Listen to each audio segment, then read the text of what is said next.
किए हैं.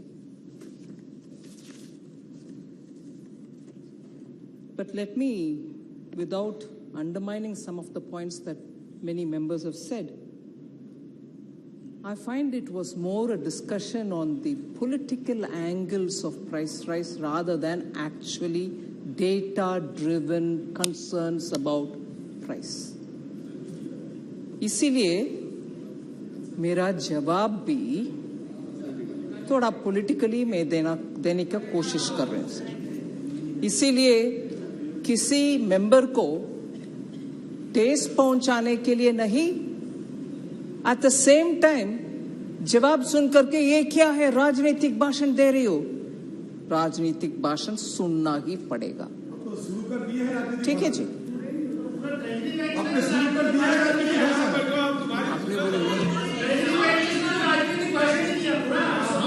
आपने बोले स्टार्ट आपने किया. सो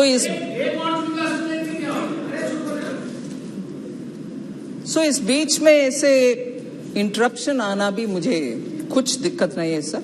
मैं बिल्कुल आपकी अनुमति से आगे बढ़ती हूँ. जब आपको तो अच्छा नहीं लगेगा, लेकिन मैं सदन में व्यवधान नहीं पैदा होने दूंगा. हाँ सर, आप हैं इसीलिए मैं उसके ऊपर चिंता नहीं कर. आप उनको परमिशन मत दो कि वो व्यवधान पैदा करें.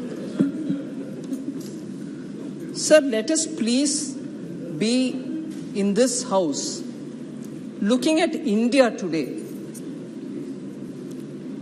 compared to what is happening in the rest of the world. Just 2 or 3 highlights will tell you where India is compared to the rest of the world, and why should we have to compare with the rest of the world? Because whether it was in 2008 or usse pehle, we've never seen a calamity of this kind, a pandemic of this kind, and coming out of the pandemic, even as all of us were trying to make sure that people in our constituencies, people in our states, people in our area are given that extra help, each at our own level. I recognize that everybody, members of parliament and also state governments, have all played their role. Otherwise, India today will not be where it is compared to the rest of the world. So I fully credit the people of India for this kind of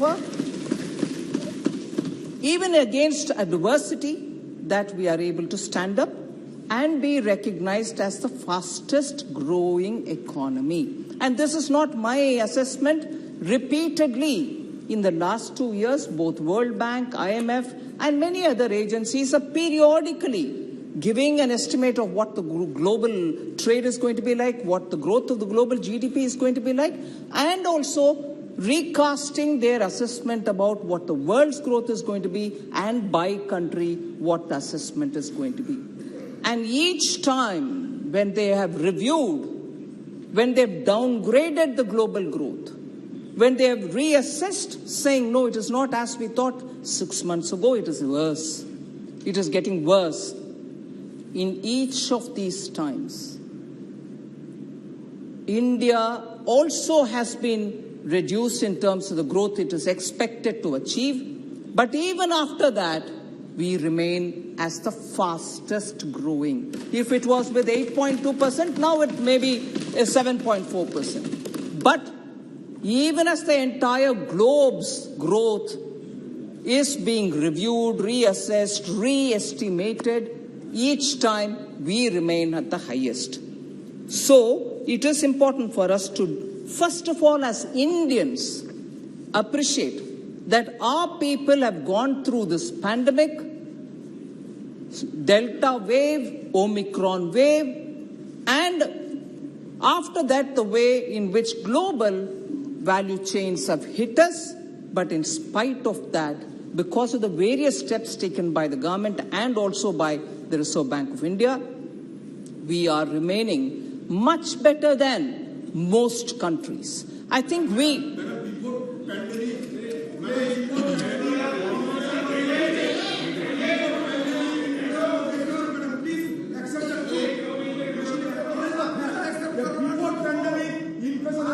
No, Mani Suresh. देखिए माननीय सदस्य, एक minute माननीय मंत्री जी, एक minute राजा। माननीय सदस्यगण, आप सबने अपनी बात रखी, मंत्री जी ने आपकी बात को ध्यानपूर्वक सुना, कोई बीच में इंटरप्ट नहीं किया। मेरा आपसे आग्रह है, आप भी उनके जवाब को पूरा सुने। सबको बता दिया माननीय मंत्री जी।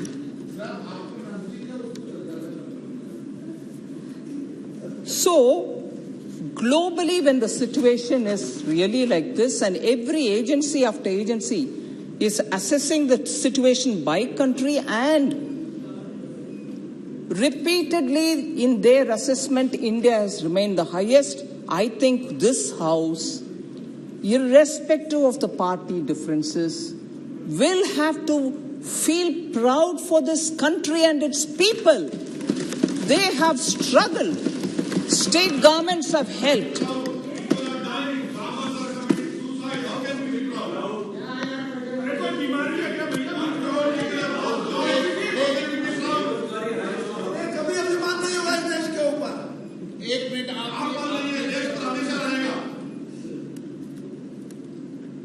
And it is exactly this, sir.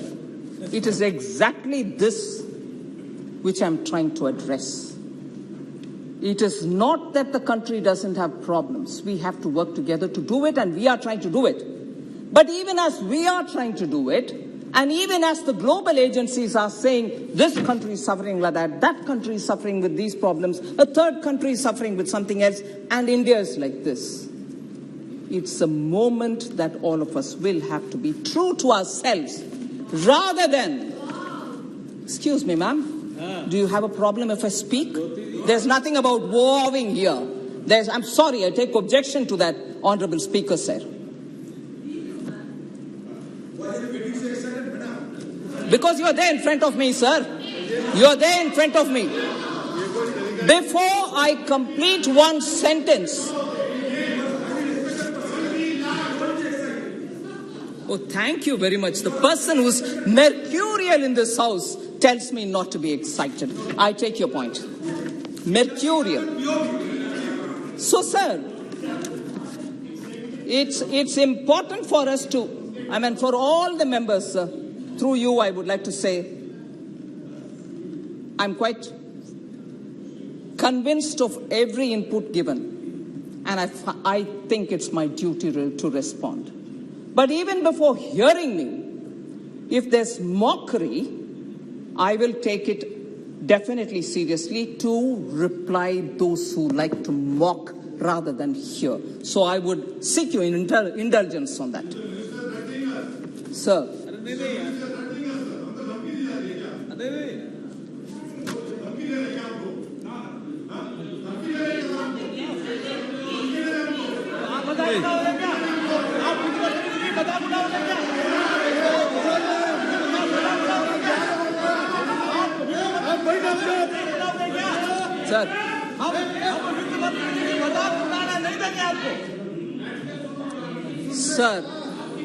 Sir, this is why I want to say this to you.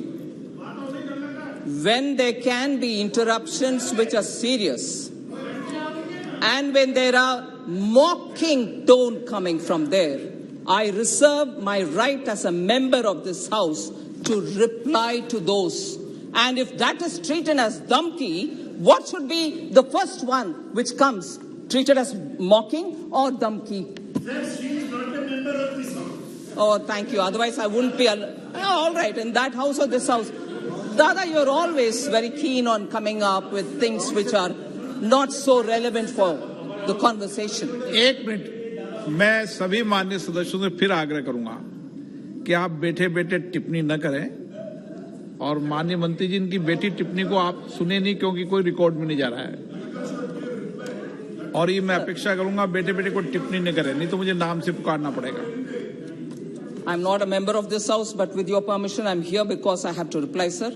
So the senior member, Saugata Roy, should probably take that into his, system. Oh, dear, thank you. Please recall your glorious days when you were trying to talk to me about onions, na? Recall those days, because you always had that approach to women in the House. Sir.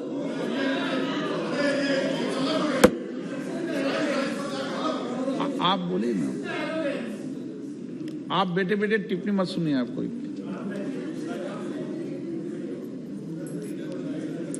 Sir,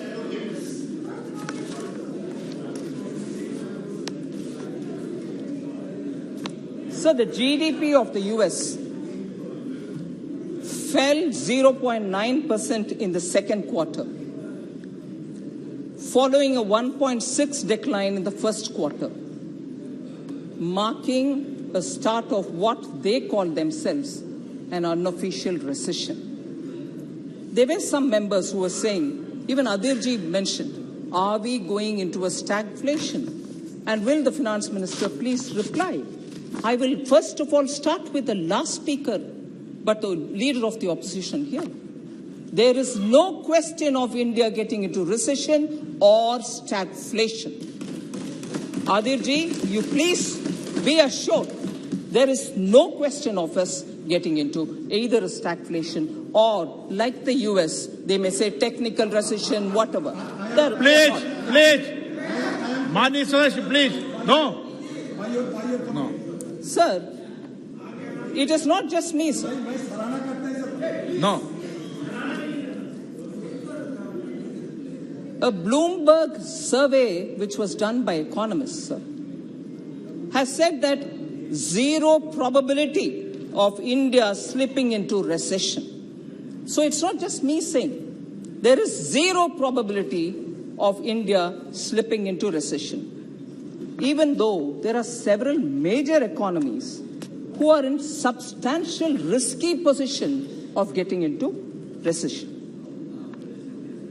So again, because we are comparing, I start with comparing things which are happening globally and also position myself in telling about India. Bank and bank's health are equally important for looking at the economy and its situation at any point in time. Compare globally, 4,000 banks in China are reportedly on the verge of going bankrupt.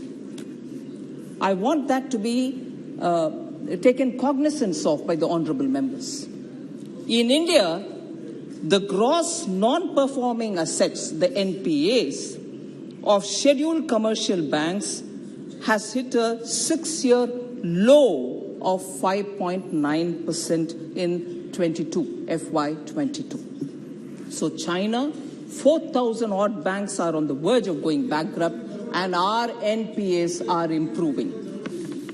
Sir, again on government debt. Government debt is one of the important criteria with which you measure the economy. The debt to GDP ratio of many countries are in triple digits.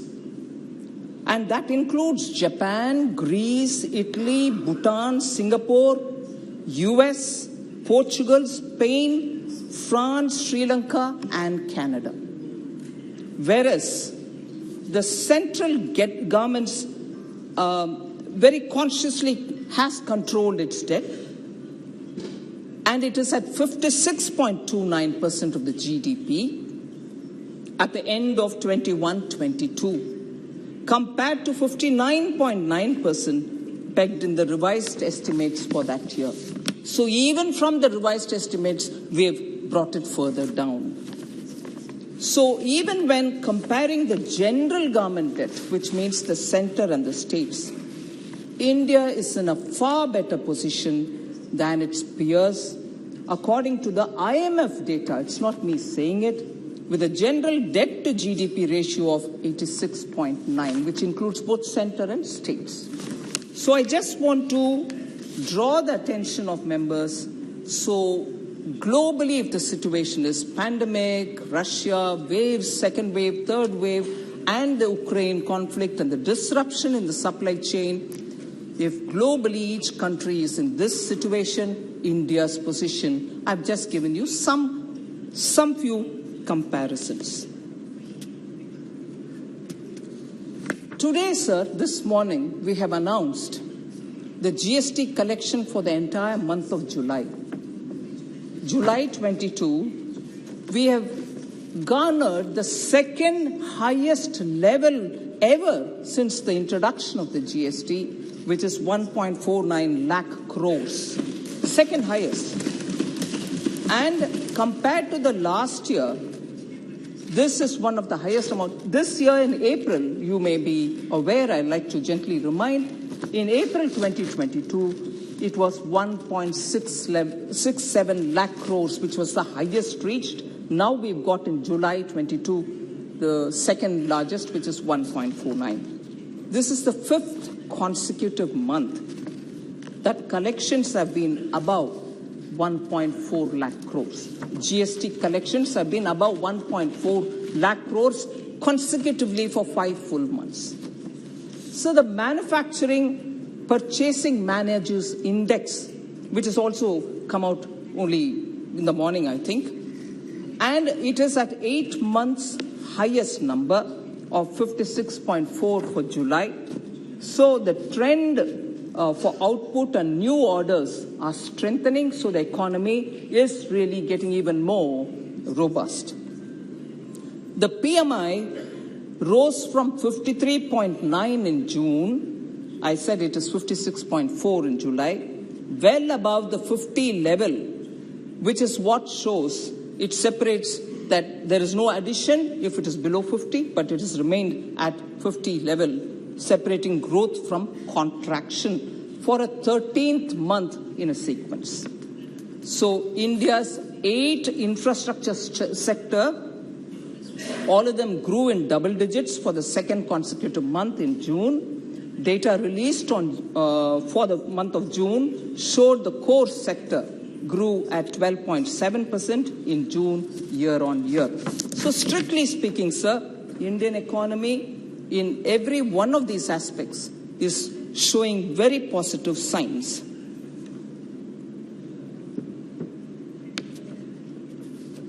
I remind myself about the line Honorable Member Supriya Sule said, you know, it's enough, you can't be going on talking about earlier days. Now you've had enough number of time. She compared also very untypically to a married woman who enters the house. She gets to be a part of that house and you don't anymore say we are new, whereas what has been there and all that.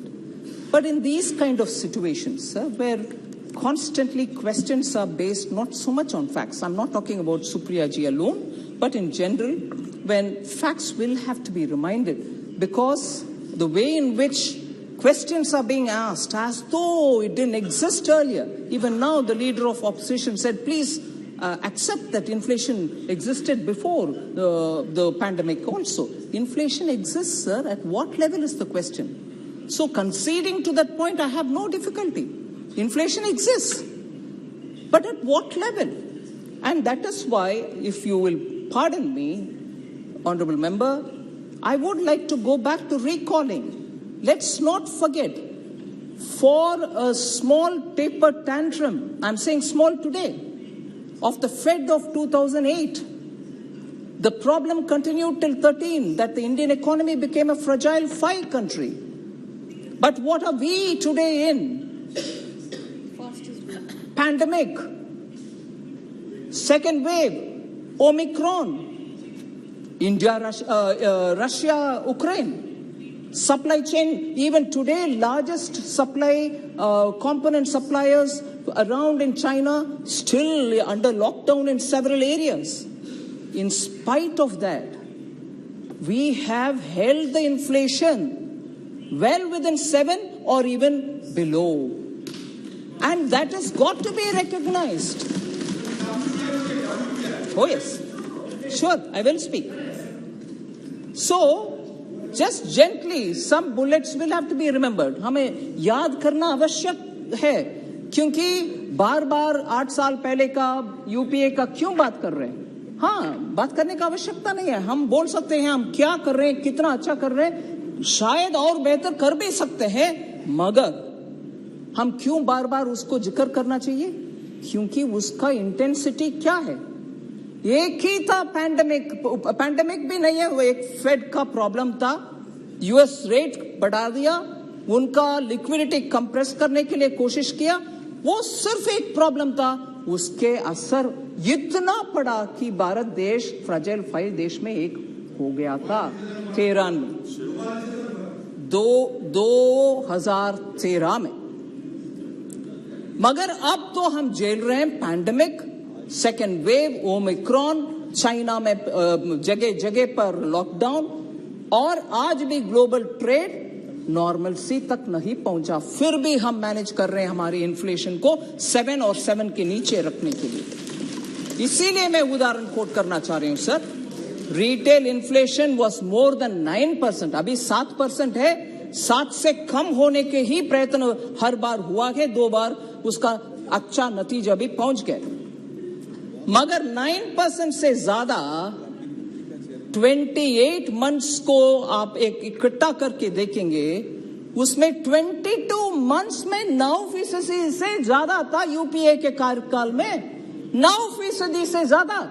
अभी जब हम 7 में हैं और 7 से नीचे कम करने के लिए कोशिश कर रहे हैं, फिर भी हमें बोला गया इन्फ्लेशन, आप क्या कर रहे हो इन्फ्लेशन।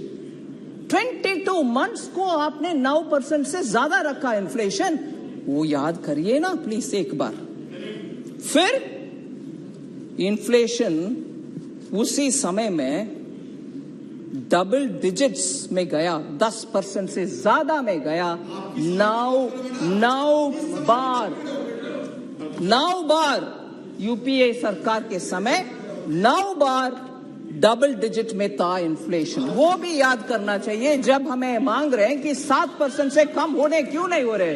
करो, करेंगे, बिल्कुल करेंगे। मोदी जी ध्यान रख रहे हैं उन सब के ऊपर, जरूर करेंगे। मगर आप 22 मंथ्स में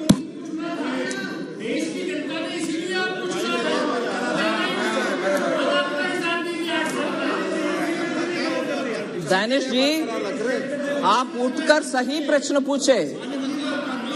ओ ठीक है सर। उनका नाम अगर दोबारा उठेंगे तो नाम ठीक है सर।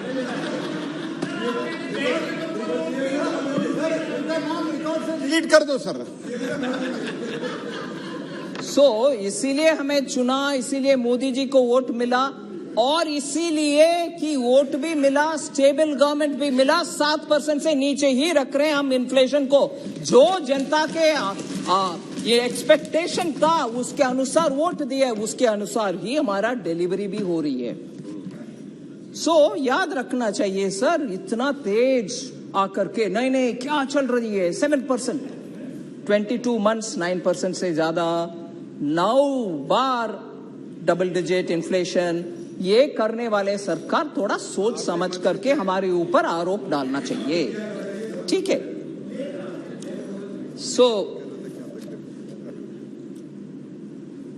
इससे ज्यादा मैं इन्फ्लेशन के ऊपर और बोल सकती हूं सर, मगर समय भी हो रहा, आगे बढ़ती हूं। अरे 7 से कम हो रही है जी, बिल्कुल बिल्कुल।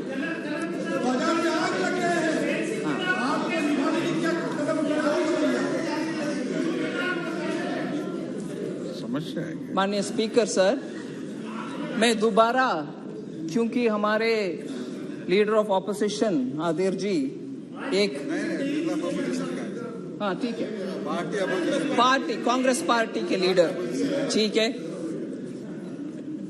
एक इकोनॉमिस्ट का नाम लेकर के बोले कि देखो इन्होंने ऐसे आपके खिलाफ बात की है।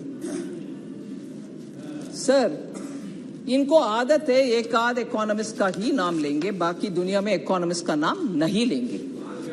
हाँ, उनके आदत है।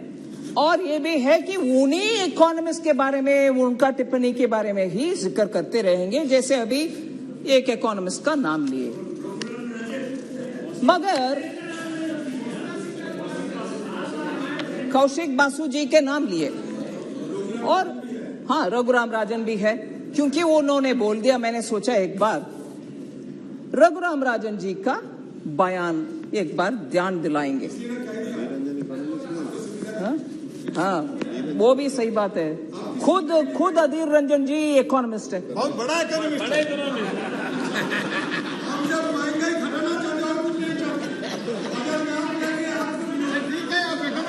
सर, शनिवार के दिन रघुराम राजन जी ये बात बोले कि आरबीआई ने अच्छा काम किया।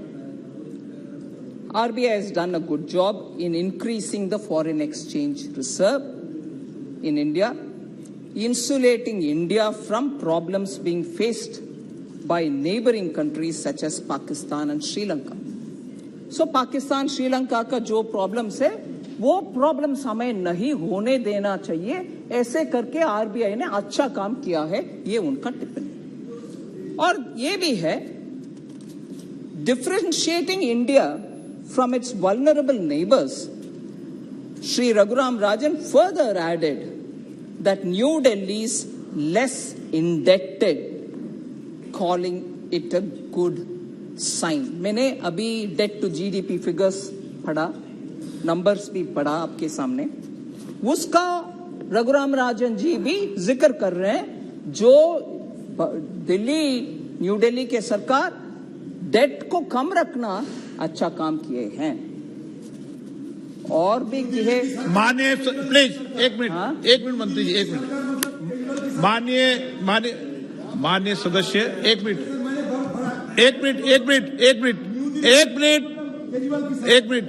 माननीय सदस्य, आप वरिष्ठ माननीय सदस्य हैं, आप हर सेकंड में उठना ये उचित नहीं है. ये तरीका ठीक नहीं है आपका. बिल्कुल नो गलत तरीका आपका है. आप माननीय मंत्री जी.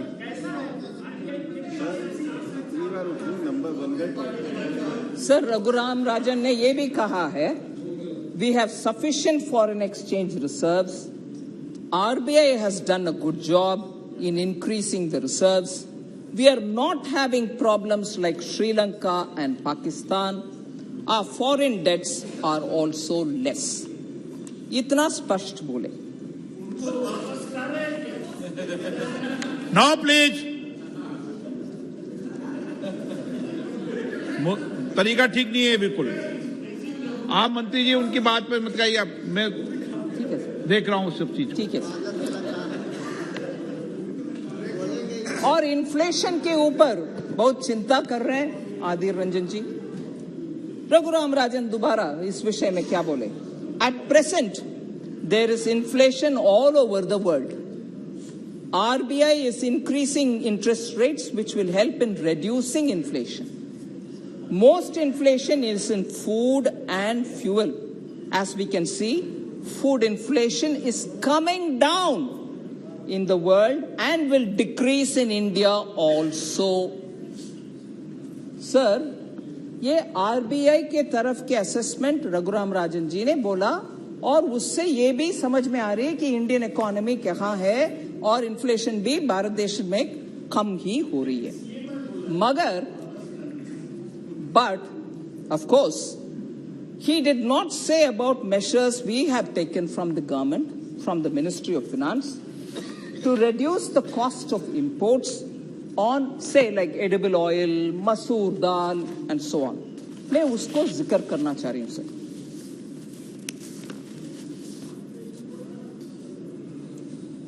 Central government has reduced customs duty on crude palm oil from 35.75, Adir ji suniye, 35.75% to first 8.25 and now to 5.5% only. So drastically bringing down the duty and making it possible to bring edible oil, in this case palm oil, so that common people and their edible prices, oil prices can come down. On sunflower and soya bean oil, both of which largely come from Ukraine and Russia, we have also sourced it from other countries. The customs duty has been reduced drastically from 38.5% to 5.5%. We have taken out the customs duty so that कम दर पर edible oil Bharat देश में पहुंचे, जनता को सस्ते में edible oil मिले. Second, sir, TRQs मतलब rates और tariff rate and quota restrictions आमतौर पर होता है.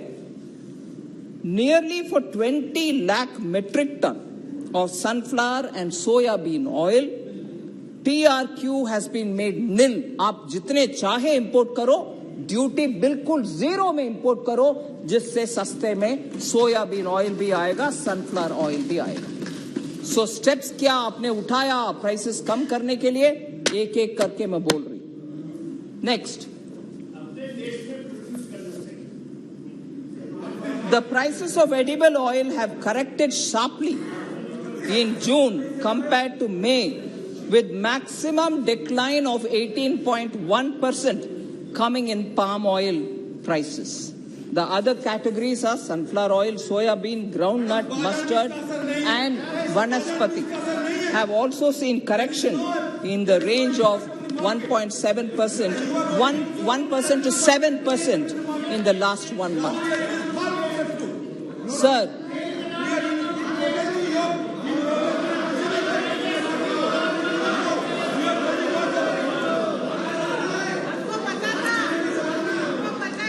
सर, मुझे दुख लग रहा है बाहर जाकर के प्राइस राइस के ऊपर सरकार भाग रही है, डिबेट नहीं कर रही है। कहने वाले कांग्रेस आज जवाब सुनने के लिए तैयार नहीं है। बाहर वो भाग रहे बाहर, जवाब सुनने का क्षमता तक नहीं है उनको।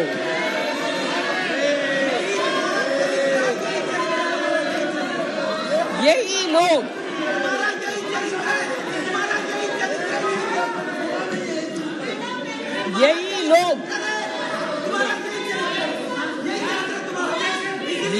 लोग पिछले एक सप्ताह से करो बहस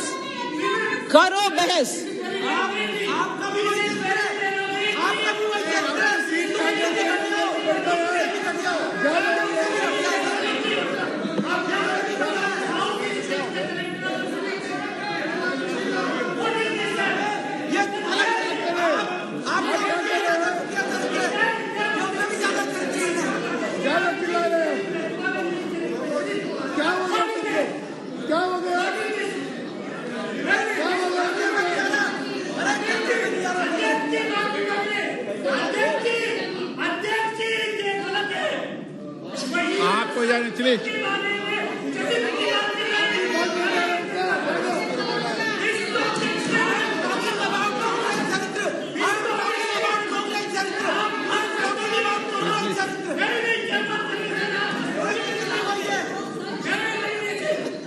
माननीय मंत्री जी, what have I done? They can go on, I should say. Sir,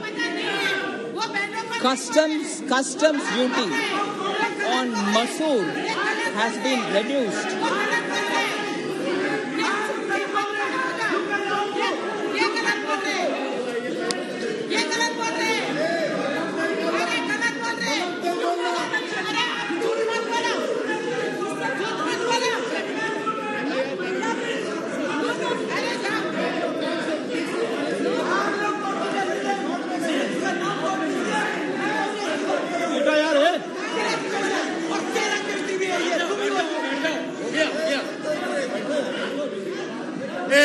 माने सर प्लीज बैठिए, प्लीज बैठिए, बैठिए मैडम, प्लीज बैठिए। माननीय मंत्री जी, सर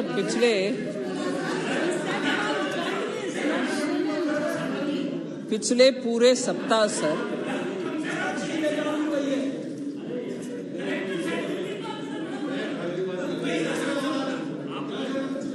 पिछले एक सप्ताह और उससे पहले से भी प्राइस राइस के ऊपर चर्चा मांगने वाले कांग्रेस और हमारे पार्लियामेंट्री अफेयर्स मिनिस्टर बार बार बोल रहे थे कि जब तक मेरा हालत कोविड से वापस आऊंगी तब तक प्लीज सह जाइए, फिर करेंगे, आपकी अनुमति से आज हो रही है। और उसके लिए मेरा शुभकामनाएं देने वाले अधीर रंजन जी, प्लीज आप स्वस्थ रहो वगैरह, वो जवाब सुनने को तैयार नहीं है, निकल गए, पूरे कांग्रेस निकल गए सर। सो एक विषय अंदर और बाहर जाकर के दूसरे, जब चर्चा हो रही है वो नहीं रहते इधर, और बाहर जाकर सरकार भाग रही है, सुनने वाले नहीं है, चर्चा करने को मन नहीं है। अरे चर्चा तो हो रही है अभी। सो कांग्रेस का द्वि गला, दोहरा चरित्र इससे स्पष्ट हो रही sir.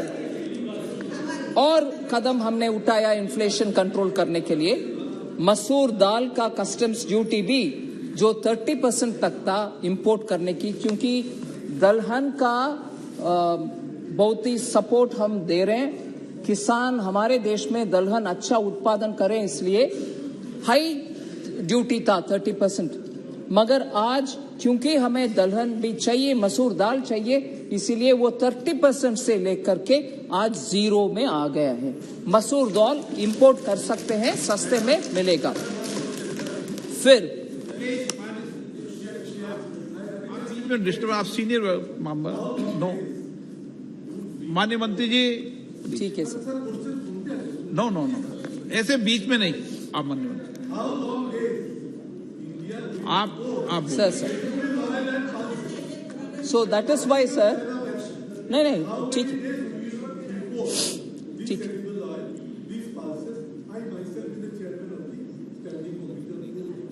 No, I fully recognize, I understand your question. All right. All right. Sir, आज का इस परिस्थिति में, क्योंकि इन्फ्लेशन को कम करना है, तुरंत करना है, पिछले 2-3 साल से प्रधानमंत्री जी दलहन के लिए, तिलहन के लिए बहुत ही सारे कोशिश कर रहे हैं। हर स्टेट में हर मंत्री के साथ बात करके इसको विस्तार करने के लिए, उत्पादन विस्तार करने के लिए, फिर भी क्योंकि आज हम प्राइस के विषय में चर्चा कर रहे हैं और तुरंत हमें जनता को सस्ते में पहुंचाना चाहिए, इसीलिए इंपोर्ट को अलग कर रहे हैं। इसका मतलब ये नहीं है हमारे किसान के खिलाफ हम जा रहे हैं। हमारे किसान को जितने भी प्रोत्साहन देना है, जितने भी बोनस वगैरह देना है दलहन और तिलहन के लिए, वो जरूर करेंगे। Sir, similarly, customs duty on steel was rationalized significantly. I know Pinaki ji raised an issue. I will address that. Further, customs duty was also exempted on iron and steel scrap, while customs duty was also rationalized on copper scrap. ये क्यों important है? MSME का raw material में उनको prices high जाने में, उनको उनके बिजनेस करने में बहुत ही दिक्कत था। उनका रिप्रेजेंटेशन बहुत मिला, इसीलिए उनके रॉ मटेरियल सस्ते में मिलने के लिए कस्टम्स ड्यूटी इन सभी प्रोडक्ट्स के ऊपर हटाया गया। फिर customs duty has also been exempted on coal, met coke, coking coal and ferro nickel. ये सब भी स्टील इंडस्ट्री को भी चाहिए, एमएसएमई इंडस्ट्रीज को भी चाहिए, उनको उनके सुविधा के लिए उन विषयों में भी कस्टम्स ड्यूटी ने कम करवाया। हमने कस्टम्स ड्यूटी को कम करवाया।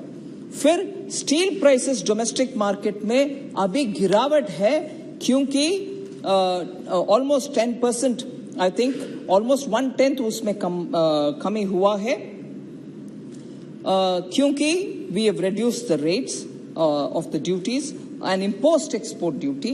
Prices of domestic benchmark hot rolled coil steel at the traders end have slipped by about 8%, or about 5,500 per ton since May 18.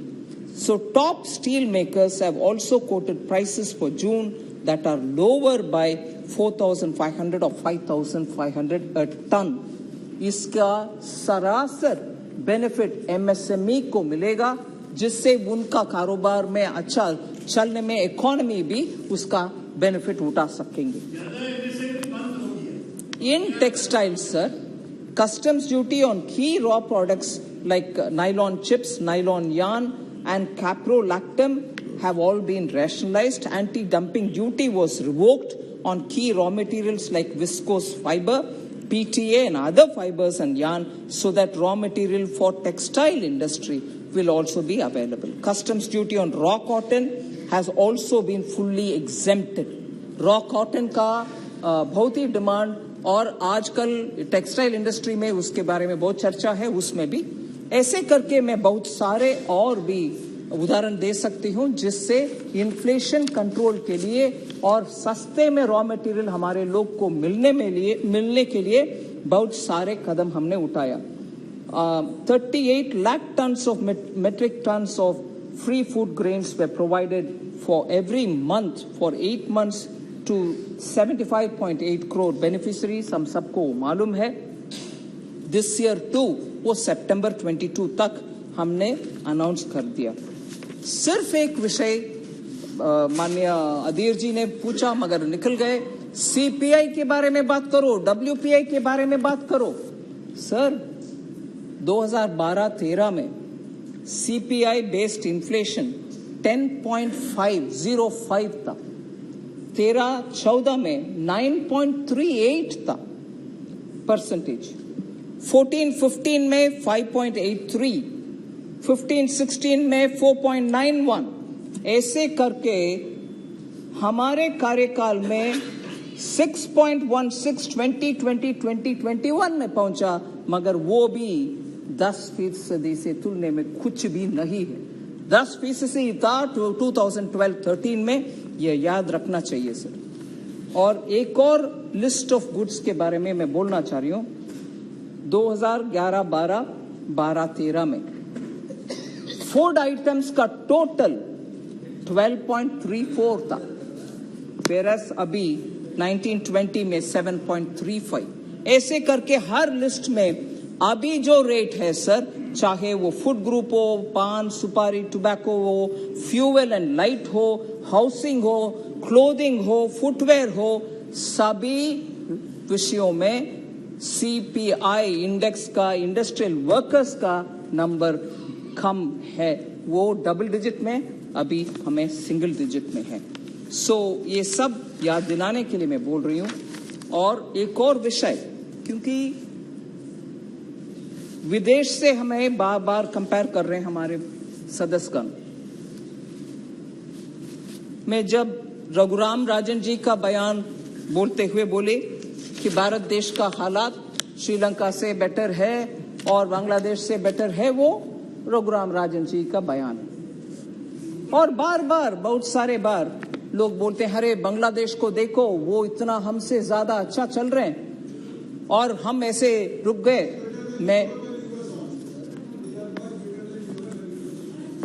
मैं सिर्फ एक आध सच्चाई इस हाउस के सामने रखना चाहती हूं सर. बांग्लादेश का आज आईएमएफ के सामने 4.5 बिलियन का लोन डिमांड कर रहे हैं, क्योंकि उनका बैलेंस ऑफ पेमेंट प्रॉब्लम है. सो बांग्लादेश को कंपेयर करने वाले ये भी याद रखें कि बांग्लादेश आईएमएफ के सामने 4.5 बिलियन मांग रहे हैं. ठीक है सर. माननीय सदस्य, आपको ज्यादा समस्या है क्या? बार बार बार बार आप भी रहिए. आप सर, श्रीलंका ने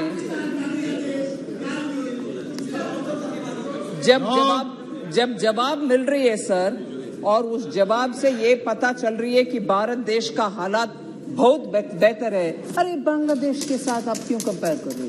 बांग्लादेश को कंपेयर करने वाले कितने नहीं है हमारे सामने, जो बोलते थे हमें कि बांग्लादेश को देखो, पीपीपी परचेसिंग पावर पैरिटी के इनकम, जीडीपी के पर कैपिटा जीडीपी कितना है देखो, बोलने वाले आज मेरे सामने दिख रहे हैं जी.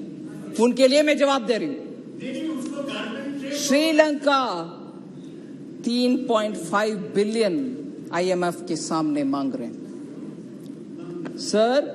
पाकिस्तान के बारे में आईएमएफ के उनके अपने ही प्रेस रिपोर्ट में से टोटली एक स्टेज पर एक अमाउंट कुल मिलाकर के 7 बिलियन मांग रही है पाकिस्तान आईएमएफ के सामने. भारत देश का हालात वो नहीं है, हमारे पास पूरे रिजर्व्स है, इसीलिए हमारा मैक्रो इकोनॉमिक फंडामेंटल्स परफेक्ट है.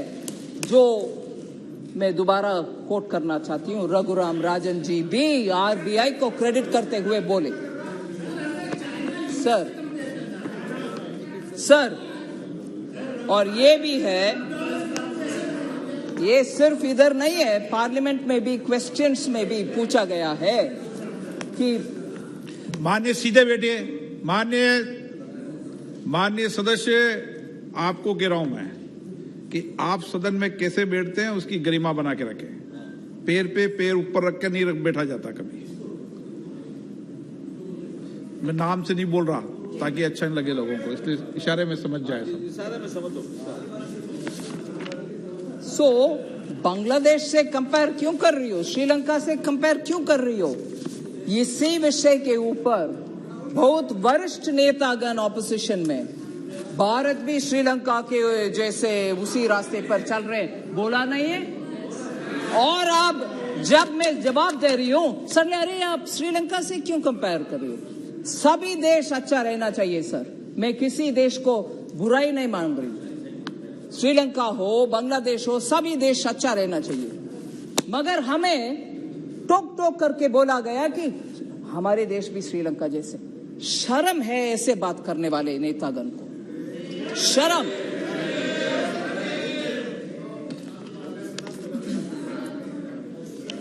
सर ये भी बोला गया, what happened?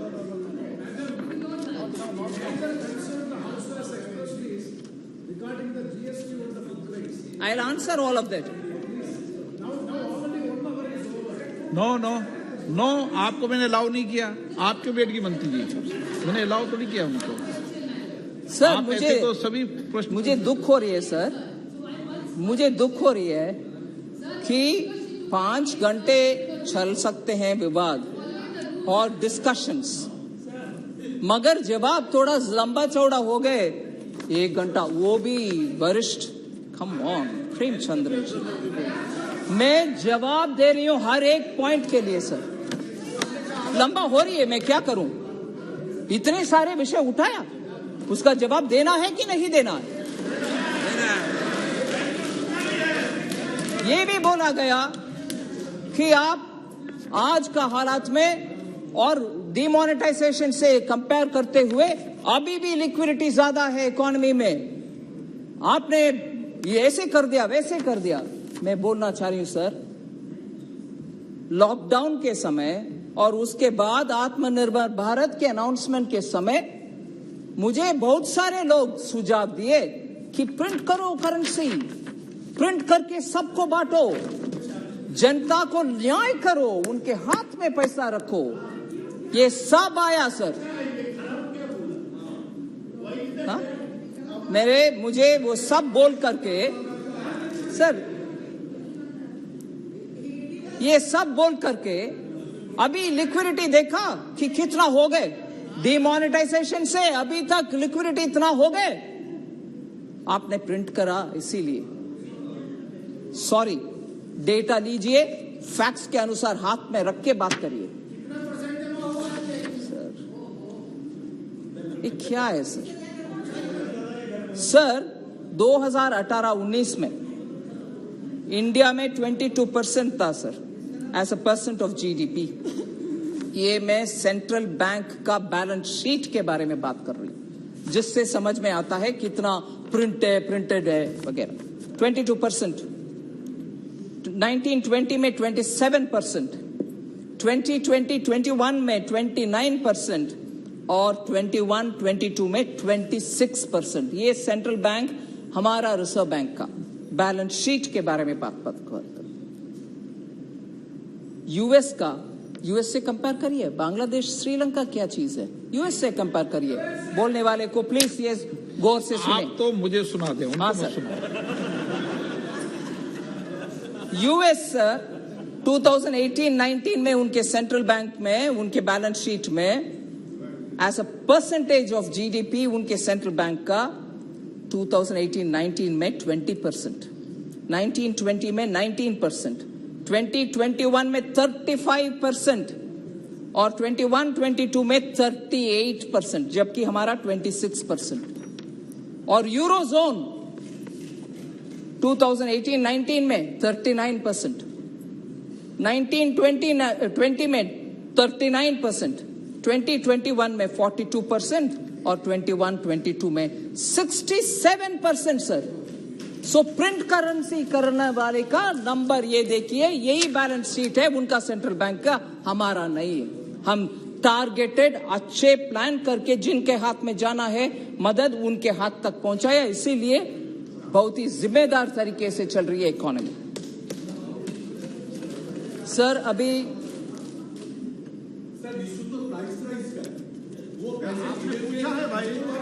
Sir Manish Tiwari ji ने उन्होंने बोला किसी को अलाउ नहीं किया माननीय मंत्री जी। मनीष तिवारी जी शायद अभी नहीं है इधर, मगर वो जीएसटी के बारे में बात करते हुए बोले जीएसटी तो एकदम फेलियर है। मगर मैं उसका जवाब देना चाह रही हूं सर। जीएसटी के ऊपर एक सर्वे एक कंपनी ने किया डिलॉइट्स का। वो बोले कि 90% of Indian industry leaders feel that GST has made doing business easier by bringing down barriers across the country.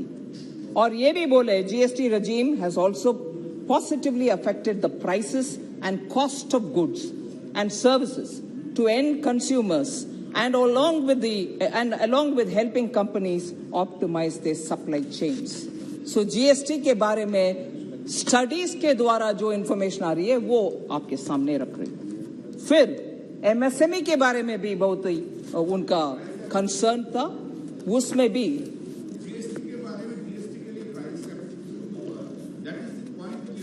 माननीय मंत्री जी जीएसटी MSME के ऊपर मैंने बोल दिया कि क्या क्या तरीके से उनको रॉ मटेरियल सस्ते करने के लिए कोशिश कर रहे हैं। और ये भी मैं बोलना चाह रही हूं, पैंडेमिक के समय emergency credit liquidity guarantee scheme उनको दिया, दैट हैज सेव्ड, एंड ये SBI का रिसर्च से आए हुए फैक्ट्स है। 13.5 lakh MSMEs worth 1.8 lakh crores have been saved from slipping to be NPAs. 13.5 lakh MSMEs को 1.8 lakh crore रुपया पहुंच करके उनको सर्वाइव करने का चांस दिया गया है। This is equivalent to 14% of the outstanding MSME credit being saved from becoming NPA. Sir, so RBI data भी एक है सर जो उनको उपयोगी होगा उनको जवाब देने के लिए। टोटल ये बात बार बार उठाया गया कि आपने पेट्रोल डीजल में बहुत कमा रहे हैं, सेस के द्वारा कमा रहे हैं, इतनी कमा दिया वो चला गया कहाँ मालूम नहीं हो रही है, स्टेट्स को कम हो रही है। मैं RBI का डेटा कोट करते हुए आप सबके सामने विषय रखना चाहती हूं। RBI data says total developmental expenditure incurred by Modi government between 2014 to 2022 is 90.9 lakh crore, far higher than is being alleged by some sections of the opposition. In contrast, 49.2 lakh crore was spent between 2004 and 14. 2004 and 14 के अंदर development expenditure इतना था 49.2, whereas इन्नु कट पांगे। Thank you. Thank you. Thank you. Thank you. Thank you. Sir ये what is this sir? ये क्या है सर? ये क्या है सर?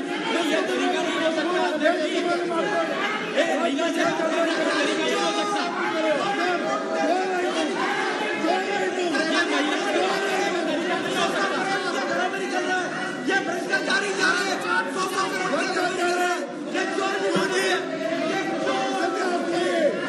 सर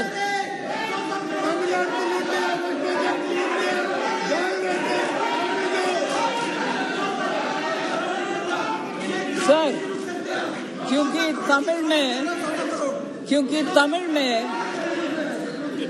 क्योंकि तमिल में इतना स्पष्ट बोले कि हमारे सरकार बच्चे के पेंसिल के ऊपर, दूध के ऊपर, मैं जरूर इसको भी तमिल में कहना चाह रही हूं सर, चाहे वो इधर नहीं है बाहर जाके सुन लें, वो गलत बोलने वाले विषय उनके मैनिफेस्टो में जो प्रॉमिस किया उन्होंने वो नहीं किया, ऊपर से हमसे पूछ रहे और ये भी एक दुख की विषय में बोलना चाह रही हूं, जब पत्रकार लोग जाकर के उनसे पूछे आपके मैनिफेस्टो में आपने बोला आप क्या कम नहीं किया, क्यों नहीं किया, केंद्र सरकार 2 बार ये कर चुके हैं, आप क्यों नहीं किया, उस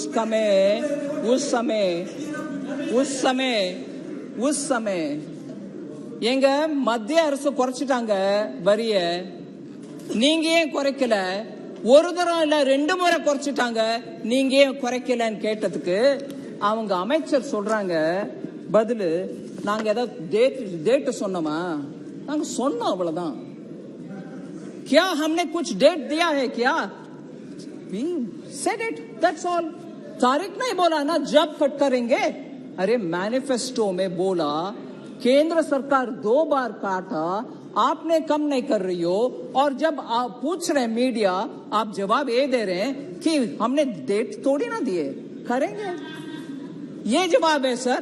और वो लोग बोल रहे हैं मुझे arrogant, I don't mind if you want to call me arrogant, मगर जवाब जनता के लिए जो आज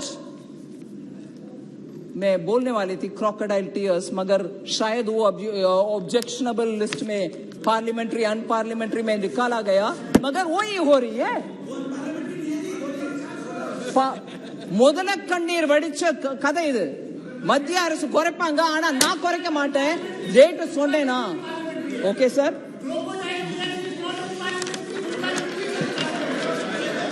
और दूसरा सर ये भी वो लोग बोले, और वो भी उनके हाउस में भी बोले कि डीजल का तो हम करने के लिए बोले, मगर हम कर नहीं सक रहे हैं क्योंकि हमारे पास कितने लोग डीजल उपयोग कर रहे हैं नंबर नहीं है, इसीलिए हम जो वायदा दिया कम करने के लिए वो कर नहीं पा रहे हैं, इसीलिए कि हमारे पास नंबर नहीं है। सो आखिर कुछ भी कटौती नहीं हुई, केंद्र सरकार के द्वारा 2 बार कटौती होने के बाद भी वो कम नहीं किए, और आज खड़े होकर के हमसे बार बार पूछ रहे कि पेट्रोल, डीजल, एलपीजी को भी सब्सिडी देने के लिए बोले कि हम नहीं देंगे। सो மத்திய அரசு மேல குற்றச்சாட்டு வைக்கிறதுக்கு முன்னாடி நீங்க உங்க வாக்குறுதியை ஏன் நிறைவேற்றலன்றதை எடுத்து சொல்லணும்। 2 முறை நாங்க குறைச்ச பிறகு கூட நீங்க குறைக்கல, और इवन वर्स आज पाल वेला कुरंजी जास्ती पनेटिंग है, दूध के ऊपर आपने डाल दिया जीएसटी, कहने वाले तमिल डीएमके के नेतागण को मैं पूछ रही हूं, मान लीजिए हमने क्लियरली बोले ब्रांडेड दूध के ऊपर लगेगा, लूज में दूध खरीदो कुछ जीएसटी नहीं है, और केंद्र सरकार को इतना टिप्पणी करने वाले डीएमके सरकार क्या किया है सर, वो ब्रांडेड आइटम्स के ऊपर मैं बोल रही हूं, लूज के ऊपर तो कुछ नहीं कर सकते, उसके ऊपर टैक्स नहीं है। ये लीजिए, मान लीजिए 1 केजी का दही खरीदना है, डीएमके को बता रहा है तो उनकी भाषा में बता। हाँ, மத்திய அரசு மேல இவ்வளவு கோமா ஜிஎஸ்டி போட்டுட்டீங்கன்னு சொல்ற டிஎம்கே, பிராண்டட் ஐட்டம்ஸ்க்கு மேல தான் டாக்ஸ் போட்டிருக்காங்க ஜிஎஸ்டி கவுன்சில், அது மத்திய அரசு போடல, மோடி ஐயா போடல, ஜிஎஸ்டி கவுன்சில் உங்க மந்திரியா உட்கார்ந்து இருக்கக்கூடிய ஜிஎஸ்டி கவுன்சில்ல தான் நிர்ணயம் ஆச்சு, அதுல 5% தான் பிராண்டட் ஐட்டம்ஸ்க்கு மேல வரி போடணும்। இன்னைக்கு பப்ளிக்கா நியூஸ் பேப்பர்ல வந்திருக்க ஐட்டம் உங்களுக்கு முன்னாடி வைக்கிறேன், 1 கேஜி தயிர் வாங்கினா 100 ரூபாய் பழைய ரேட்டு, அதுக்கு மேல 5% டாக்ஸ் போட்ட பிறகு அது 105 ரூபாய் ஆகணும், ஆனா நீங்க என்ன விலைக்கு விக்கிறீங்க 120, 5% ஜிஎஸ்டி கவுன்சில் போட சொல்லிச்சு, ஆனா நீங்க எவ்வளவு போடுறீங்க 1। ரெண்டாவது லஸ்ஸி, அதாவது இனிப்பா இருக்கக்கூடிய மோர் 27 ரூபாய்க்கு விற்க வேண்டியது பழைய ரேட்டு, 5% ஜிஎஸ்டி டாக்ஸ் போட்ட பிறகு பிராண்டட் ஐட்டம் போட்ட பிறகு அது 28 ரூபாய் 35 காசா இருக்கணும், ஆனா நீங்க 30 ரூபாய்க்கு விற்கிறீங்க। ஜிஎஸ்டி மேல பழி போட்டுட்டு நீங்க ஹையர் ரேட்ட போடுறீங்க, மக்களுக்கு பாரம் சுமத்துறீங்க। அதே மாதிரி பட்டர் மில்க், மோர், அதே மாதிரி மோர் ₹10 விற்க வேண்டியது மோரு அது மேல 5% டாக்ஸ் போட்டா அது ₹10.50 ஆகணும். ₹12 இன்னைக்கு விற்கிறீங்க. இன்னைக்கு அது எப்படி நியாயம்? ஜிஎஸ்டி கவுன்சில் மேல போட்டுக்கிட்டு நீங்க அதிக விலைக்கு விற்கிறீங்க, பழி ஜிஎஸ்டி மேல. ஆனா ஜிஎஸ்டினா மத்திய அரசுன்னு சொல்றீங்க. மத்திய அரசு இல்ல, உங்க அமைச்சரும் தான் உட்கார்ந்து இருந்தாரு அதே ஜிஎஸ்டி கவுன்சில்ல. ஏகமானதாக எல்லாரும் சேர்ந்து யுனானிமஸா எடுத்த டிசிஷன். இதுல புதுசா ஏழைகளுக்கு கஷ்டம் கொடுக்கறதுக்கு ஒண்ணுமே பண்ணல சார். சோ ஒவ்வொரு ஐட்டம்லயும் ஜிஎஸ்டி கவுன்சில் 5% போடுங்க பிராண்டட் ஐட்டம்ஸ்க்கு மேலனா, நீங்க 5%க்கு மேல போட்டுட்டு ஜிஎஸ்டி கவுன்சில் மேல பழி சொல்றீங்க. இது தப்பு.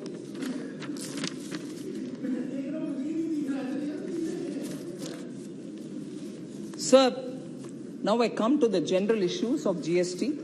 I want to tell you the recent decision taken in the GST Council on milk or any other item have all been discussed by the GST Council in full detail. I just want to highlight the fact that any GST Council decision is a decision of the GST Council in which all the ministers are present. 2/3 उनका voting होता है, 1/3 central government का. Voting नहीं हुआ, consensus में decision हुआ. मैं सिर्फ ये बात रखना चाह रही हूं कि इसको anti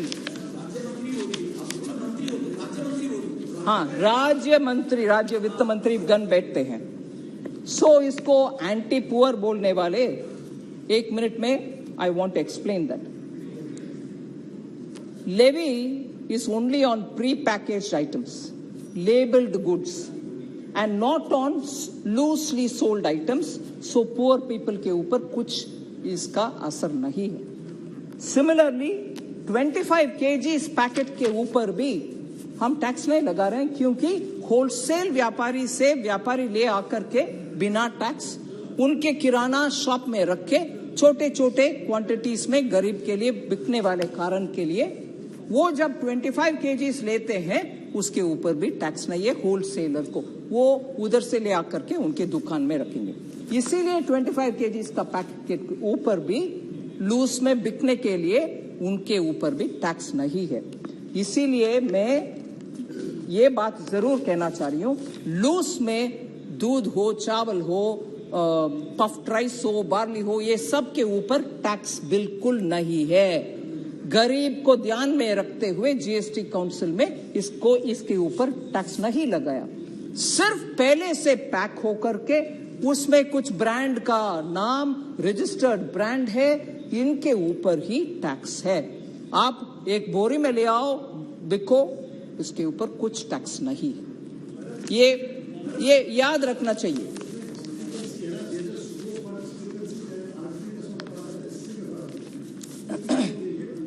There is no discrepancy and every minister has sat through it. I want to highlight, sir, I want to tell you, sir, इस डिसीजन में हम कैसे पहुंचा. इसमें 3 लेवल पर डिस्कशन हुआ.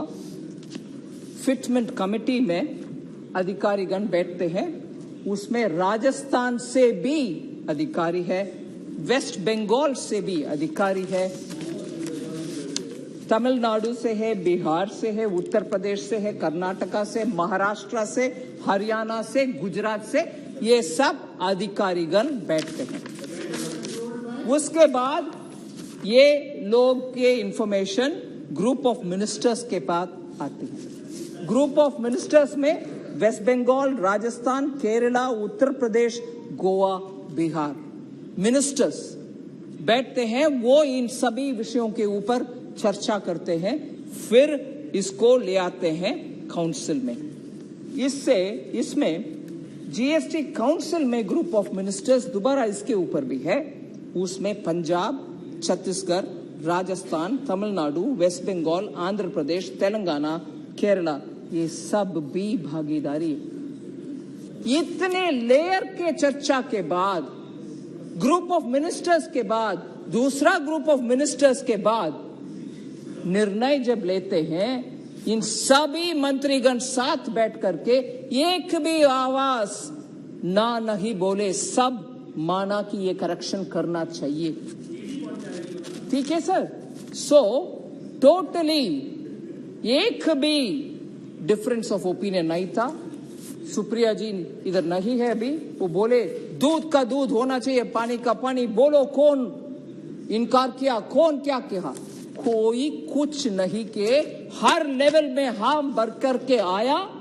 इससे लीकेज कम करने के लिए हमने निर्णय किया, मगर लीकेज कम करने के बहाने में गरीब के ऊपर कुछ भी बोझ नहीं डाला। उनका पहले जैसे ही मिलेगा, सिर्फ ब्रांडेड आइटम्स के ऊपर ही हमने टैक्स डाले।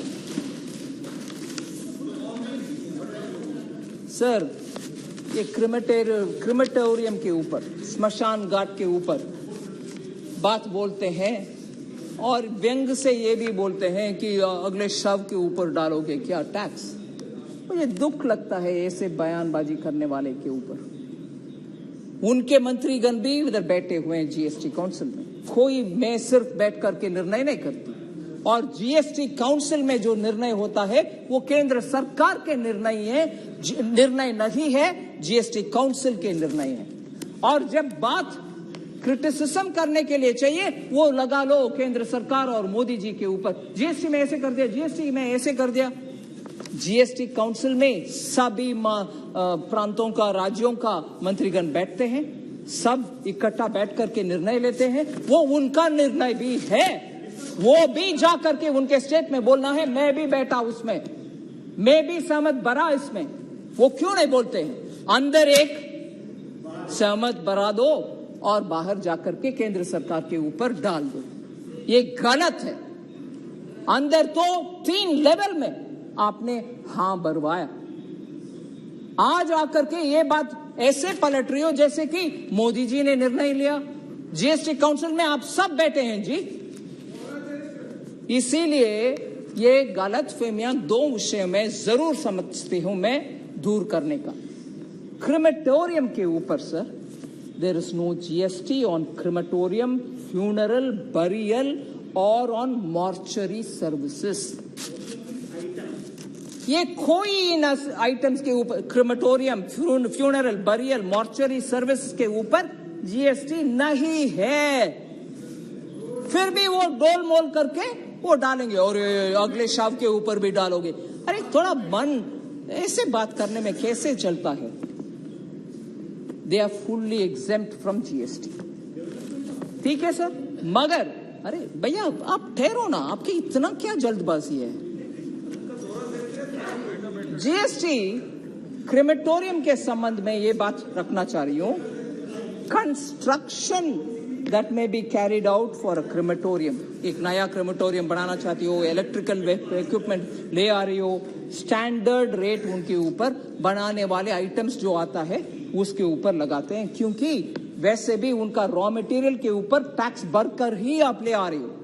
अगर इसमें टैक्स नहीं लगाते हैं तो बनाने वाले को नुकसान होगा, वो टैक्स क्रेडिट ले नहीं सकते हैं। इसीलिए क्रिमेटोरियम के लिए जब इक्विपमेंट्स ले आते हो उसके ऊपर टैक्स, क्योंकि वो बनाने वाले ऑलरेडी टैक्स पे कर चुके हैं, नहीं तो आपको नुकसान में आ जाएगा। सो ये समझना चाहिए। इसमें थोड़ा पलटवार करके, गोलमोल करके बेरहम बात करना, शव के ऊपर डालोगे क्या? अरे आपके मंत्री भी बैठे हैं जी उधर।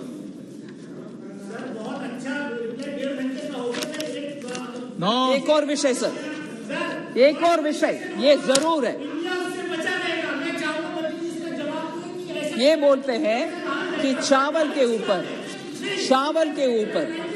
दूध के ऊपर, लस्सी के ऊपर क्या आप डाल रही हो टैक्स? नहीं डाला टैक्स। लूज में खरीदो उसमें टैक्स नहीं है। ये जरूर सुनने लायक विषय है, आप सुनिए। क्या जीएसटी काउंसिल इस बार दूध के ऊपर, लस्सी के ऊपर, चावल के ऊपर, मुरमुरालू जो बोलते हैं पफ्ड राइस, उसके चिवड़ा के ऊपर अभी डाला है क्या? हम तो बोल रहे हैं ये लूज में खरीदो टैक्स नहीं है, प्री पैक्ड है, ब्रांडेड है तो टैक्स है। मगर जीएसटी आने से पहले क्या था हालात सर? एक बार मैं ध्यान दिलाना चाह रही हूं, आइटम वाइज बोल रही हूं। दाल के ऊपर, गेहूं के ऊपर चावल के ऊपर, मैदा आटा के ऊपर, सूजी रवा के ऊपर, बेसन के ऊपर, पनीर के ऊपर, दही लस्सी के ऊपर। इसमें बहुत सारे मंत्रीगण सदस्यगण नहीं है। जीएसटी आने से पहले पंजाब में सर दाल के ऊपर 1.5 था टैक्स वैट, गेहूं के ऊपर परचेस टैक्स था जो 5.5% था, चावल के ऊपर 5.5%, मैदा के ऊपर 6.25%, सूजी रवा के ऊपर 6.25%, बेसन के ऊपर 1.5%, पनीर के ऊपर 6.25%। पंजाब प्री जीएसटी वैट बात करते हैं अभी। तमिलनाडु पल्सेस के ऊपर 5%, आटा मैदा के ऊपर 5%, सूजी रवा के ऊपर 5%, बेसन के ऊपर 5%, पनीर के ऊपर 5%। वेस्ट बंगाल में भी पनीर के ऊपर 5% था। ये महंगाई इसीलिए कम हो रही है, ये सब प्री जीएसटी वाले विषय है भाई, थोड़ा सुन लो सही। तेलंगाना के ऊपर पेंशन्स के ऊपर 5%, गेहूं के ऊपर 5%,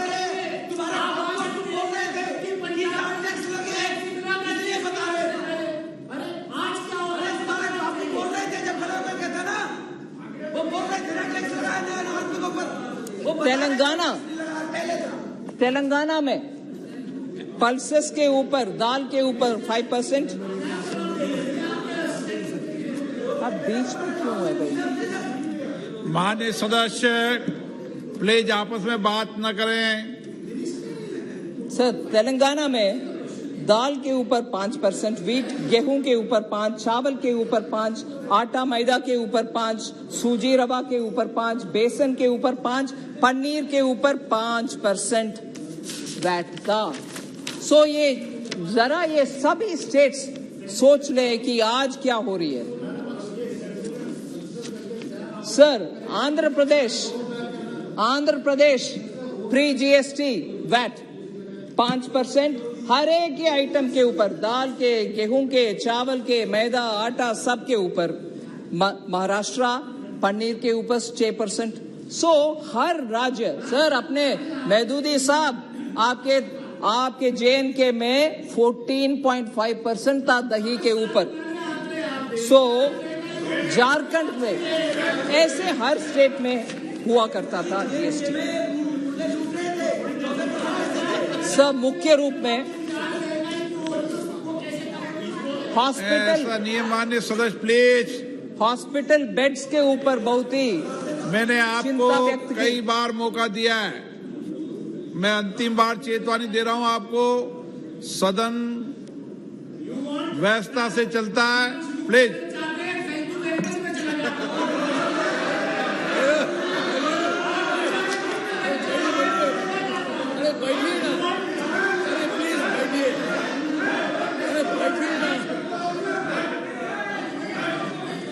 हॉस्पिटल बेड के ऊपर सर जीएसटी आईसीयू के ऊपर डाल दिया, हॉस्पिटल बेड के ऊपर डाल दिया। मैं स्पष्ट करना चाह रही हूं sir, GST council hospital room rent, मगर आईसीयू का नहीं, उसका 5% टैक्स, वो भी अगर 5,000 रुपया से ज्यादा रूम रेंट अगर आप दे रही हो, रूम रेंट 5,000 रुपया पर डे रूम रेंट देने वाले, वैसे रूम रेंट के ऊपर ही जीएसटी है और इमरजेंसी सर्विसेज के ऊपर नहीं है, आईसीयू के ऊपर भी नहीं है। ये गलतफहमियां स्प्रेड ना करें सर। बहुत समय हो गए, फिर भी जीएसटी कॉम्पेंसेशन के ऊपर भी एक विषय बोलना चाह रही हूं। समाप्त करूं क्या? जीएसटी नहीं चाहिए कॉम्पेंसेशन? सर कॉम्पनसेशन सेस 2026 तक एक्सटेंडेड है। सभी सेस जो स्टेट्स को देना है वो मई 22 तक, मतलब 22 मई तक दे दिया। इस बार बजटरी प्रोविजन भी 1.2 लाख करोड़ का कॉम्पनसेशन का हमने कर रखे हैं और 87,000 करोड़ उसमें से ऑलरेडी स्टेट्स को दे दिए। 14,000 crore interest on back to back loan जो हमने 2020 में लिया, उसका इंटरेस्ट रेट के लिए हमने दे रहे हैं। सिर्फ 1 महीने का जीएसटी कॉम्पनसेशन पेंडिंग है, वो जून का। वो अभी तक हमने इसीलिए नहीं क्लियर किया क्योंकि बहुत सारे स्टेट्स से उनके एजी से सर्टिफाई होकर के सर्टिफिकेट हमें पहुंचा नहीं है। जब पहुंचेगा तब हम क्लियर कर देंगे उसको भी। इसीलिए जीएसटी के ऊपर पर्टिकुलरली तमिलनाडु ने बोले कि इतने सारे बाकी है वो दे दो। தமிழ்நாடுக்கு ஜிஎஸ்டில கொடுக்க வேண்டியது ஜூன் மாசம் ஒரே ஒரு மாசத்துக்கு தான் நிலுவையில் இருக்கு. அதுவுமே 2493 கோடி தான். அதை விட ஜாஸ்தி எதுவுமே இல்லை. ஒரு தமிழ்நாட்டுக்கு மாத்திரம் இல்லை, எல்லா ஸ்டேட்ஸ்க்கும் அது पेंडिंग। वो जून का कॉम्पनसेशन सर वो हम जरूर एजी का सर्टिफिकेट आने के बाद दे देंगे। मैं बहुत सारे और विषय एटीएम के ऊपर भी बोले लोग कैश हमारे पैसा निकालने में आप टैक्स कर रही हो। बिल्कुल नहीं सर, आपके अपने बैंक के एटीएम में 5 बार महीने में निकालो और दूसरे बैंक के एटीएम से आप ही के अकाउंट निकालो। कुल मिलाकर के 5+5 टाइम आप निकालो एटीएम से, कुछ भी आपके ऊपर पाबंदी नहीं है। इसीलिए उसमें भी गलत फहमियां स्प्रेड ना करें। ऑयल बॉन्ड्स के विषय में जरूर कहना चाहिए क्योंकि पिनाकी जी ने ये बात बोले, अरे आप तो हमारे निशिकांत जी को करेक्ट करते हुए बोले नहीं नहीं आप गलत बोल रही हो। मैं सच्चाई रिकॉर्ड में रखना चाह रही हूं। इन प्रिंसिपल ऑयल बॉन्ड गलत था क्योंकि तब इंप्रेशन लोगों को ये बोला गया कि हम आपका सब्सिडी दे रहे हैं इसीलिए आपके तेल का प्राइस कम होगा, मगर सब्सिडी नहीं दिया। वो ऑयल मार्केट कंपनी के ऊपर बोझ बना करके लोन के ऊपर, बॉन्ड के ऊपर, ऑयल मार्केटिंग कंपनीज के ऊपर डाल दिया। उस समय लगा कि वो पैसा ऑयल मार्केटिंग कंपनी उनको दे रहे हैं जो सरकार बजट के द्वारा देना था, मगर वो पैसा उनके सब्सिडी नहीं है, अभी मोदी जी भरपाई कर रहे हैं उसका। सो तब का सब्सिडी अब का मोदी जी का सब्सिडी बन रही है क्योंकि वो ऑयल मार्केटिंग कंपनी का बॉन्ड जो है उसको प्रिंसिपल और इंटरेस्ट हम पे कर रहे हैं, ना कि वो छोड़ कर चले गए। और कितना है वो 2005 और 6 में ऑयल बॉन्ड कितने इश्यू किए, मतलब कितना खर्च उठाए, लोन उठाए 17,262, 2006-7 में 24,121, 2007-8 में 20,000 फलना, 2008-9 में 75,000 फलना, 2009-10 में 10,000, कुल मिलाकर के 1,48,186 total burden oil marketing company के ऊपर। उसको रीपेमेंट कब से शुरू हो रही है? 2014 मोदी जी आने के बाद से शुरू हो रही है और उसमें अमाउंट में बोल रही सर अभी तक repayment of oil bonds principal, सिर्फ प्रिंसिपल 3,500 करोड़ 14-15 में। इस बीच में प्रिंसिपल नहीं दिया, इसीलिए शायद पिनाकी जी का गलत फहमी है, कुछ नहीं दिया। अभी 2021-22 में 38,723 करोड़ दे रहे हैं प्रिंसिपल, हम पे कर रहे हैं उसको। और 22-23 इस साल में कुछ प्रिंसिपल नहीं पे करना, इंटरेस्ट करेंगे। अगले साल 15,586 करोड़ हम पे करना है। 24-25 में 39,000 हम पे करना है। 25-26 में 36,913 हम पे करना है। कुल मिलाकर के 92,200 करोड़ मोदी सरकार दे रही है ऑयल बॉन्ड के लिए ऊपर। पिनाकी मिश्रा जी करेक्ट कर लें। और इसमें इंटरेस्ट का पेमेंट सर, ये तो हो गए प्रिंसिपल का। 2014-15 से 10,255, 9,989 एक एक करके इस साल तक 79,958 सिर्फ इंटरेस्ट का पेमेंट उसमें गया। किसके माल है? उस समय बोले कि हम दे रहे हैं सब्सिडी, मोदी जी उसका पेमेंट कर रहे हैं। सो ऑयल बॉन्ड के वजह से हमारे ऊपर बर्डन नहीं है, ये पैसा गरीब के लिए जाने के लिए हमारे हाथ में रहता, नहीं तो ये principally wrong. Oil bond future के जनरेशंस के ऊपर बर्डन लगा करके, मगर आप श्रेय लेकर के चले गए। हमने तो आपके ऑयल प्राइस के लिए सब्सिडी दिए, गलत है, इट वॉज टोटली गलत। So I want to come to an end sir, इससे ज्यादा टाइम नहीं लेते हुए, ये मैं जरूर कोशिश किए सब लोग का प्रश्न को जवाब दूंगी। सिर्फ एक विषय बार बार हमारे ऊपर डालते हैं, इसीलिए मैं बात करती हूं। मोदी सरकार अंबानी अदानी के लिए काम करता है, आप लोग यही करते हो। सिर्फ 2 उदाहरण देना चाहती हूं सर। आप राजस्थान से हैं, सोलार प्रोजेक्ट राजस्थान में इस साल जून 11 तारीख 2022 में, और इससे पहले दिसंबर 15 2021 में 21 में अशोक गहलोत जी, मैं नाम ले रही हूं, क्षमा कीजिए, सीएम साहब है राजस्थान का, गलत नहीं है, उनको डिसीजन उनके कैबिनेट के द्वारा लेकर के 2397 हेक्टेयर्स गवर्नमेंट ने लैंड दिया है अदानी रिन्यूएबल एनर्जी होल्डिंग के लिए। राजस्थान सरकार ने, जो कि कांग्रेस के सरकार है, अदानी जी को लैंड सोलर पावर प्रोजेक्ट के लिए दे रहे हैं।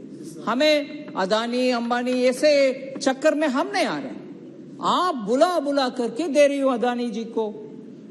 और दूसरा, दिसंबर 15 2021 में 2021 में एक अदानी जी के renewable energy park Rajasthan limited के साथ MOU साइन भी हुआ, 1500 मेगावाट कैपेसिटी सोलर पार्क के लिए जॉइंट पार्टनरशिप है। ये सब क्यों बहुत ही महत्वपूर्ण है? 2 विषय क्यों इतना इंपॉर्टेंट है? इसीलिए इंपॉर्टेंट है कि सिर्फ एक दिन पहले, ये एग्रीमेंट के एक दिन पहले, माननीय लोकसभा सांसद, पूर्व कांग्रेस पार्टी के अध्यक्ष, अभी नहीं पूर्व अध्यक्ष, जयपुर में जाकर के उधर मोदी गवर्नमेंट अदानी और अंबानी को फेवर करता है ऐसे पब्लिक मीटिंग में कहकर निकल गए। अगले दिन गहलोत जी एग्री कर रहे हैं अंबानी साहब के साथ, अदानी साहब के साथ। सो उनके अपने ही चीफ मिनिस्टर अंबानी अदानी को फेवर करते हुए इतने काम कर रहे हैं, जो कि माननीय फॉर्मर प्रेसिडेंट कांग्रेस पार्टी उधर जाकर जयपुर में स्टेटमेंट दिए, उसको परवाह नहीं करते हुए अगले दिन अदानी के साथ 2 एग्रीमेंट हुआ है। और कांग्रेस वाले बार बार इधर हमें टोकते हैं कि अंबानी अदानी सरकार, अरे भैया आप बुला कर दिए। ऐसे ही डीएमके जो कांग्रेस के अलायंस में है, பெரிய பெரிய அம்பானி அதானிக்கு தான் நீங்க எல்லாம் பண்றீங்க. அரே பையா, உங்க நாட்டுல தமிழ்நாட்டுல 59 MOU சைன் ஆயிருக்குது. 35,000 கோடிக்கு डेटा सेंटर सेटअप பண்றீங்க अदानियोட சேர்ந்துக்கிட்டு. तमिलनाडु में 59 MOU साइन किया गया है, जिसमें 35,208 करोड़ का डेटा सेंटर सेटअप करने के लिए अदानी के साथ वो भी हाथ मिला रहे हैं भाई। सो तमिलनाडु कांग्रेस और डीएमके के सरकार है, उधर भी वो कर रहे हैं, मगर बार बार हमें बोलते हैं। दूसरा, एक और तमिलनाडु में दूसरा सेकेंड फेज का डेटा सेंटर भी वो तमिलनाडु में अदानी ग्रुप ही कर रहे हैं सर। सो जब याद दिलाते हैं कांग्रेस वाले हमें अदानी अदानी करके, ये सब उदाहरण उनके सामने रखना चाहिए, भैया ये कौन है। सो सर मैं ज्यादा नहीं दूंगी, बहुत आप टाइम दिया मुझे। ये सिर्फ इलेक्ट्रिसिटी ड्यूज के ऊपर माननीय प्रधानमंत्री जी खुद बात बोले कि ये फ्रीबीज का कल्चर से हम निकलना चाहिए। स्टेट्स को पैसा नहीं दे रहे, स्टेट्स को पैसा नहीं दे रहे बोलने वाले कम से कम हमारे जनरेटिंग कंपनीज को, जेनकोस को, वैसे ही डिस्कॉम्स को, डिस्ट्रीब्यूशन कंपनीज को जो बकाया है वो क्लियर कर दें। वो लोग भी पावर जनरेट करके आपको कैसे देंगे? नहीं तो जनता को पावर चाहिए, इलेक्ट्रिसिटी, बिजली चाहिए, रोक सकेंगे क्या? क्योंकि आपके बकाया तमिलनाडु 20,990 करोड़ जेनकोस को बाकी, तेलंगाना 7,388 करोड़ बाकी, राजस्थान 5,043 करोड़ बकाया, झारखंड 3,698 करोड़ जेनकोस के लिए। डिस्कॉम्स को आए तेलंगाना 11,935 करोड़, तमिलनाडु 3,677 करोड़, पंजाब 2,612 करोड़, राजस्थान 1,791 करोड़, केरला 1,278 करोड़। ये सब बकाया उनका है, स्टेट ये डिस्कॉम्स को, जेनको को देना है। ऐसे सब्सिडी भी देते हैं डिस्कॉम्स, वो सब्सिडी भी वापस नहीं दे रहे।